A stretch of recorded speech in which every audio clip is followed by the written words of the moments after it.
Alors je suis, toujours avec mon ovation et maintenant je vais vous parler du guide rabat unique. Ce guide rabat unique, c'est toujours un guide, c'est-à-dire un accessoire qui se fixe sur la table et non pas un pied et j'ai vu que c'était un guide qui semblait poser, certains problèmes, hein, les personnes ne savent pas comment l'utiliser.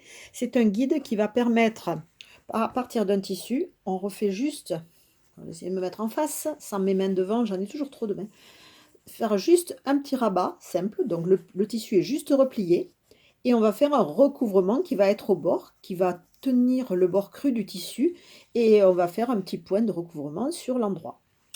Donc pour ce faire, nous prenons, donc j'ai pris un morceau de jean, le morceau de jean il est là, je vais le mettre tissu endroit vers moi et je pose mon tissu. Je vais essayer de ne pas mettre trop mes mains devant la caméra, mais je suis quand même obligée de les mettre pour faire. On pose le tissu dans le guide. On pose le tissu dans le guide et on pousse. Et on pousse de manière à ce que alors là je vais soulever, je ne sais pas si vous allez voir, que le tissu soit bien replié et forme donc ce fameux rabat unique qui va nous permettre de faire un autre point. La difficulté avec ce guide, comme sur le précédent, qui est le guide ourleur droit que j'ai présenté tout à l'heure, c'est toujours la même chose, c'est de bien caler l'accessoire. Et vous avez des vis de réglage qui sont ici, vous en avez d'autres qui sont ici, qui permettent de le monter ou de le descendre. Donc vraiment, c'est le point qui est le plus délicat, je dirais. Mais bon, ça se fait. Donc, une fois que j'ai poussé mon tissu, je ne peux pas aller plus loin, hein, puisqu'il est embuté de l'autre côté dans la goulotte qui est dessous. Donc, j'ai mon petit ourlet qui se forme ici. Je le remets comme ceci. Je soulève mon pied de biche. Toujours avec mes petites pinces, j'attrape le tissu. Je le guide jusque... Alors, je passe les aiguilles parce que des fois, comme ça fait justement un rebord avec l'ourlet, ça peut des fois patiner un petit peu au démarrage. Et voilà. Donc, j'espère que ça va être réussi parce que finalement, j'en sais rien, hein. Donc, je réduis ma vitesse quand je fais des essais. Ce n'est pas la peine d'aller vite, on ne fait pas la course. Il vaut mieux apprendre à se servir des accessoires tranquillement. Donc, je maintiens mon repli sur le dessous. Là, voilà, mon tissu il est bien plié. Je me mets en face et en avant.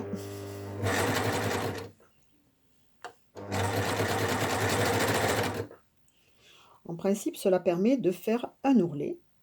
Juste simple, puisqu'il y a un seul pli.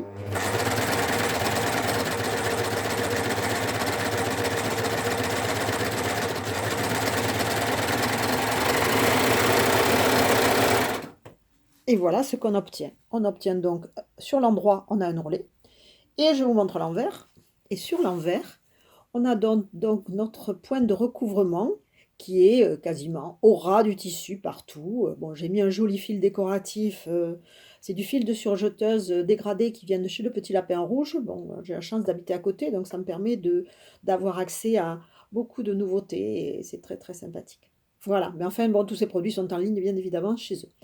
Voilà ce qu'on obtient avec notre guide. Alors, je vais l'enlever pour que vous le voyez de plus près, parce que sur le guide précédent, j'ai oublié de le démonter à la fin, et je regrette un petit peu, donc j'ai fait une photo, mais je trouve que c'est mieux de bien vous montrer ce guide. Il existe en deux largeurs. Ça, c'est le 5/8 de pouce, et voilà, ce guide, il se présente comme ça. Il est comme ça, voilà. Donc là, alors je ne sais pas si on voit bien, là, on voit que le tissu, il rentre à l'intérieur du guide, par en haut là, et il fait un virage, et après il est embuté ici, donc c'est juste un repli simple. Voilà. Donc voilà le guide, je l'ai dans une autre dimension. Voilà, je l'ai ici en 1 pouce. Alors 1 pouce, moi je trouve que ça fait un ourlet, on le voit là, un ourlet, voilà, on le voit ici l'ourlet, qui est très large. 1 pouce, ça fait 2,54 centimètres, donc ça fait quand même un grand ourlet. Mais bon, ça fonctionne aussi de la même manière. Donc ça, c'est le guide. Alors moi, je me suis fait un petit repère, qu'on voit là, ici, avec un crayon indélébile. C'est pour voir l'alignement de mon aiguille de gauche, pour être sûr de bien positionner mon guide. Voilà, j'espère que cette vidéo va vous aider à vous servir de vos accessoires Babylock. À bientôt!